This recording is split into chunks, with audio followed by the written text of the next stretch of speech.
A family, hi, welcome to yet another one here on Truth and Love, the church where we speak the truth in love. I remember sharing a video with you where President Trump came out to say that he has managed to achieve, peace in the Middle East. This took 3,000 years to get to this point. Can you believe it? And barely 48 hours after this statement, the Hamas people had actually dishonored some of the terms. Whilst the war is over for the Western leaders, Hamas is resisting.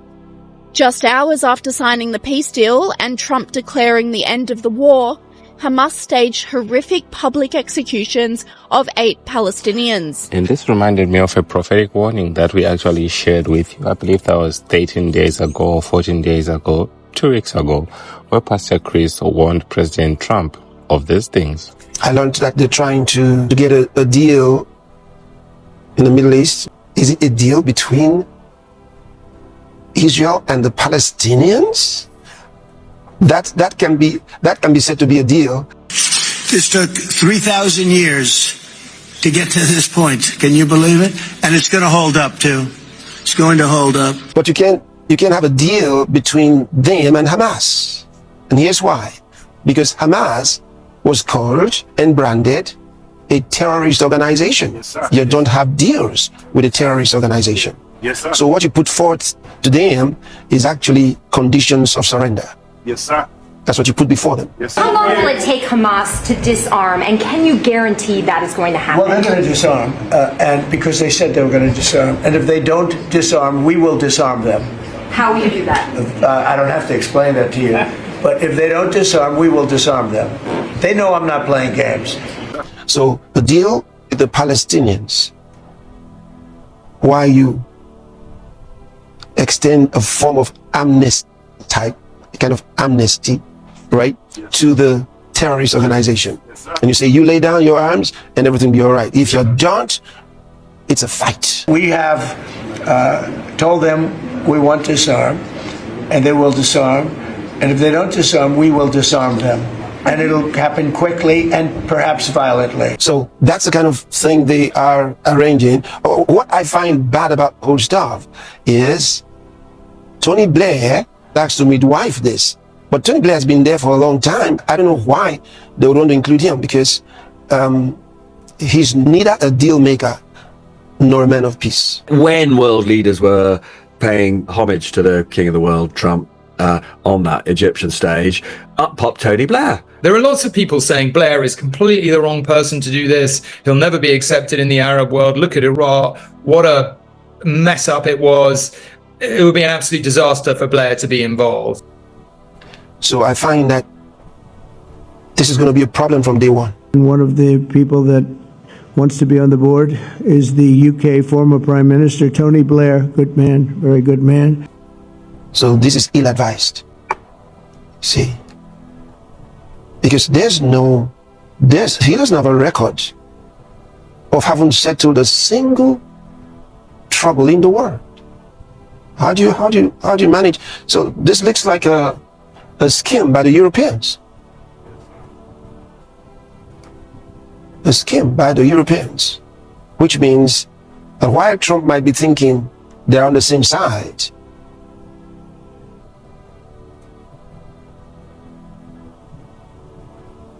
they're not on the same side.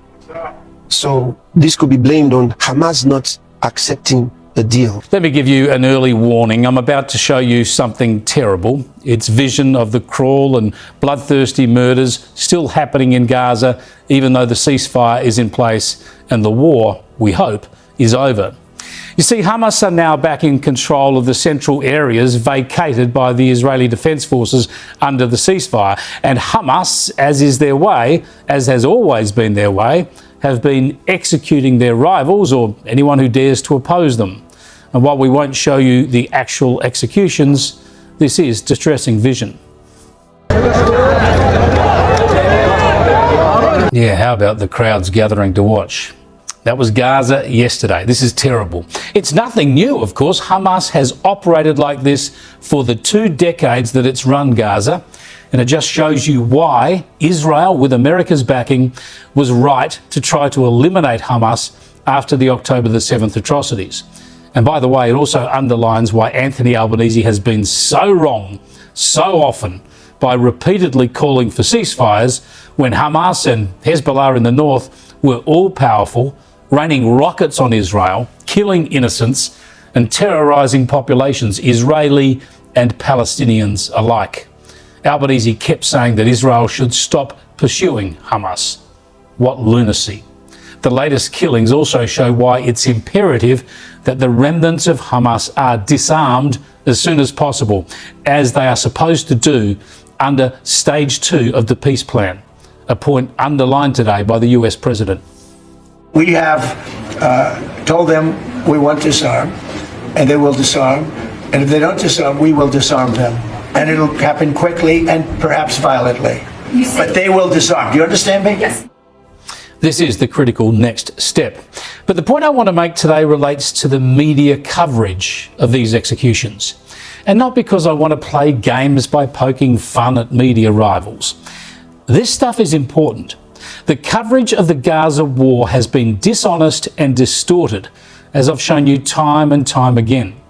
And this has actually impacted on events. The propaganda coming out of Gaza, amplified by the media in the West, the self-censorship of the Western media as they've demonised Israel, well, that's helped to turn popular opinion against Israel. And it's led to governments like Australia's abandoning Israel and recognising a non-existent Palestinian state. You don't have a deal with a terrorist organization. It's not called a deal. It's an ultimatum to enforce your hegemony of some kind. So what does Hamas get out of this? I already said it. It's amnesty. And that they don't like. For who they are, that their pride is too much to accept amnesty. Oh, wow. How do you come this far with all this fight and then you take amnesty? I don't think they would like that. So it's like a trap.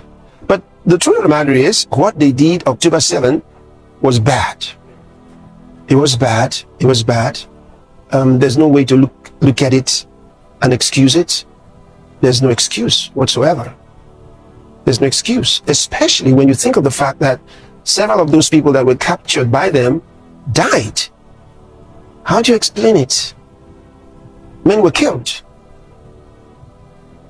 And then even the ones who lived were abused and assaulted in the most horrendous way. אין לי מושג אם יהיה אוכל. אין לי שמץ של מושג מה יקרה עם זה. אני כבר לא אוכל, לא יודע כמה ימים ברצף. אני נמצא פה במצב מאוד מאוד מאוד מאוד קשה. כבר הרבה מאוד זמן, כבר כמה חודשים. אני לא אוכל, בקושי יש מים. אני אוכל ממש ממש ממש מעט. אתם יכולים לראות כמה אני רזה. זה לא פיקציה, זה אמיתי, אין אוכל. הם נותנים לי מה שהם יכולים. אני לא אוכל, אני מרזה מיום ליום. מה שאני עושה עכשיו, אני חופר את הקבר. הקבר שמיד מבחינתי לי. כי כל יום שעובר...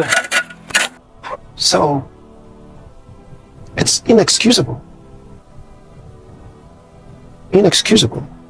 In reality, they don't deserve what you would call a deal, because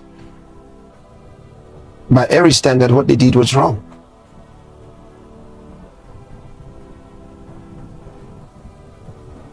So they're being told to lay down their arms, or else, or else, or else. The Iran solution. I don't know how they're going to do that, because we can understand why that worked with Iran, but how can that work in Gaza? Well, Israel promises to go in and finish the job. That's what the Prime Minister said. If Hamas rejects your plan, Mr. President, or if they supposedly accept it and then basically do everything to counter it, then Israel will finish the job by itself. This can be done the easy way, or it can be done the hard way, but it will be done. We prefer the easy way, but it has to be done. All these goals must be achieved because we didn't fight this horrible fight, sacrifice the finest of our young men, to have Hamas stay in Gaza and threaten us again and again and again with these horrific massacres. Wow. So you see, that is still a difficult situation requiring prayer. We actually pray, my family, that President Trump takes heed to some of these warnings, and also pray for him that he makes the right decisions. And there's also another thing that I've been receiving a lot of questions from you saying that why is it that the mainstream media is silent on most of these atrocities that are, done by these people, these radical Islam groups, terrorist groups and all that. And some of you have been saying, there are a lot of things that are happening even to the Christian community. America, please stand for us. We are dying. America, I'm begging you, save our life. Look at this one. Let's use them. Let's use them. Please, why allow us to survive? Please, send your men to come and save us. Because they have already finished the money to finish us. Also, they have nobody. Only God in heaven can stand for us. Please, I'm begging you, United Nations, your silence is getting worse. Yesterday, one of my colleagues, Reverend, was slaughtered with his wife and his children, and I'm right here. Look at women. Immediately they were communicating after the Fulani husband had finished burning down 2 villages. Then the soldiers came in, trying to cause confusion. And who are these army men that are using machine motorcycles? Let them get the shoots. God will stand for us. We have nobody. Everybody, we are now ready to do the last prayer. This Islamic agenda is taking over the nations. Now live at the police station in Barkiladi. Look at those at the IDPs. We have nobody to stand, and we are the survivor. Now more IDPs are being added. Where did they want it to go? They have already signed our land, have been relocated to them. They have signed our villages, have been relocated to Fulani husband, and nobody is talking. Even my colleagues, reverends, are keeping quiet. Women are dying every day. Men are dying. What do you want us to do? Please, please, I'm begging you, congressmen of London, please, stand for the helpless.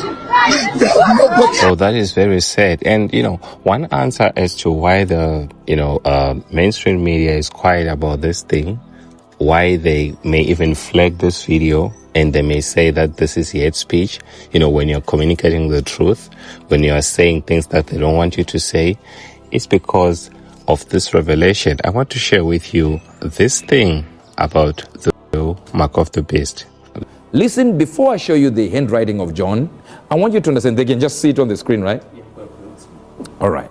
Now, I want you to see the handwriting of John. Please, when you see the handwriting of John, put it there. Are you seeing it now? I'll wait until I see it on my screen. Then I'll tell you what it is. Say, that's Codex Vaticanus, AD 350. What you see there is the handwriting that they copied exactly what they saw. Why is that appearing like that in the Codex Vaticanus? This is it. And I think some people are getting it. Are seeing it? You are seeing it? Yes. Yes, some people are getting it.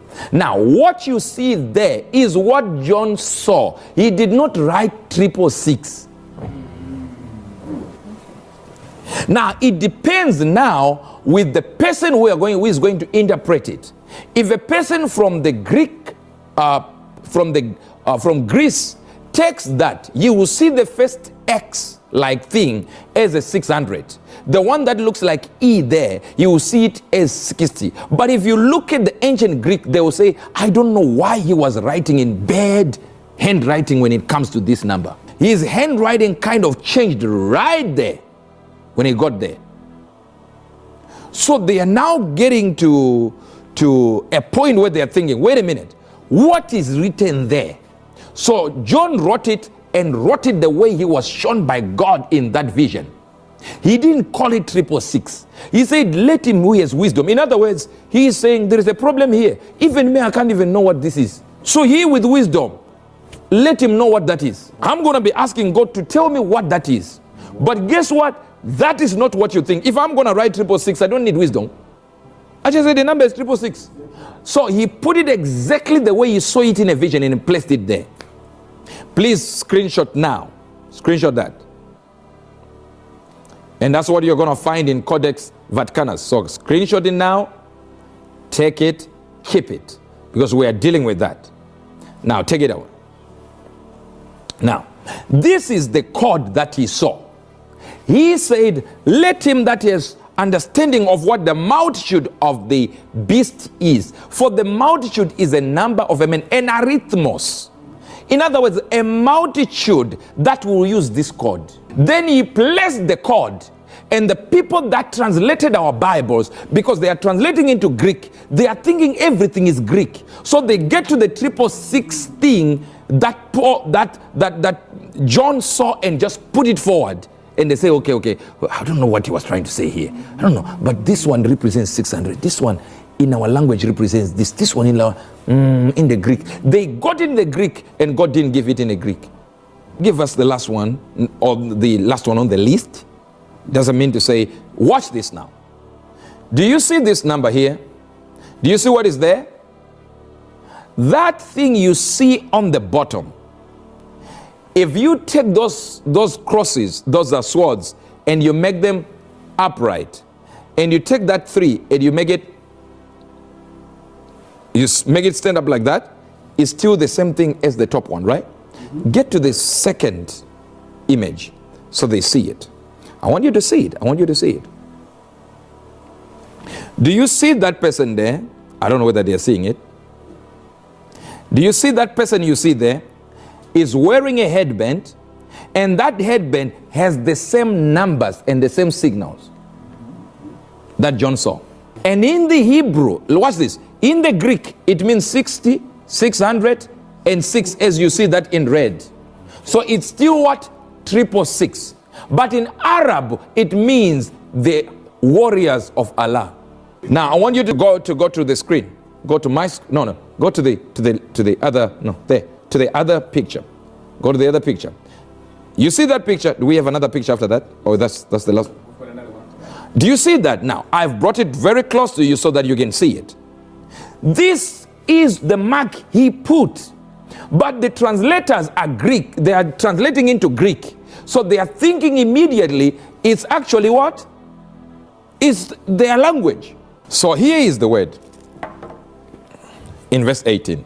Let me read it. Here is high wisdom. In this verse is to be used high level of intelligence, supreme intelligence. So let him that hath knows the ability to perceive divine things compute the multitude of the beast. For the multitude is of a man, and his arithmos, his multitude, will carry this logo, this emblem. Where is that logo? On their forehead. Now let's go here so that I show you something. Let's go here. Do you see this? This is, if you are reading it, this would have this here and here. This is the sword. Do you see? Do you see? Do you see this here? Like that, like that. This one have it. So the way John wrote it, he wrote it in this way. This way. He wrote this way because that's the way he saw it. Are you getting it now? This is the way he saw it, and he just put it there. The only problem is when they are translating their Greek Bibles, they get to understand this as this means 600, this means 60, and this means 6. But nobody said, wait a minute, there is a problem in the changing of writing. This man is not writing X like this in all other places. He's not writing this like this in all other places, but he's just kind of shifted his handwriting. Why? Because he's not talking about 666. He's busy trying to tell you that the multitude that this man will support is this multitude. What is the multitude? Look at this now. When you get to the Arabic, they put what? They put swords, talking about as a sign of warriors. Then they get to put this and this, which means what? The warriors of Allah. We fight for Allah. That's what they're saying. Now when we come here, we call it mark of the beast. This one, it's only that in this instance, it's lying like going the other direction. But if you shift it and it stands like this, it is still the same thing as this. I'll read it again so that you hear what is being said by the scriptures. Here is wisdom. Let him with understanding be able to compute and use divine perception and use Sophia. Because the multitude that will support these men are Muslims.